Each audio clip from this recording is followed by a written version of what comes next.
High বন্ধুরা, দেখো আমাদের বড় ভাই আজকে কি সকালবেলার খাবার মেনুটা দেখো। বড় ভাই, এটা কি খাওয়া হচ্ছে? এদিকে দেখা আগে বন্ধুগণ নমস্কার। অনেক দিন পরে আবার আপনাদের মাঝে আসতে হলো। গরমের সকালবেলায় খুব গরম, পরিস্থিতি খুব খারাপ। সান স্ট্রোক হচ্ছে, ব্রেন স্ট্রোক, হার্ট অ্যাটাক, অনেক ধরনের রোগ হচ্ছে বন্ধুগণ।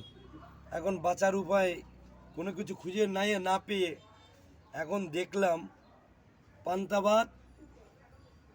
এটা কি পান্তা ভাত? হ্যাঁ হ্যাঁ, পান্তা ভাত ভাই। আর একটু এই দুধ যে দেওয়া দইটা, রয়েছে? দইটা এনেছি, টক দই। পান্তা ভাত আর টক দই ভালো করে, ক্রিমটা ভালো করে একটু ভালো করে কেকে নিই ভাই। এই দেখো, সঙ্গে একটু লবণ দিয়েছি, হালকা করে গুলালাম। দেখেছো মালটা, কালার দেখো শুধু। বিশাল সেন্ট বেরোচ্ছে দইয়ের। পান্তা ভাত আর টক দই ভাই।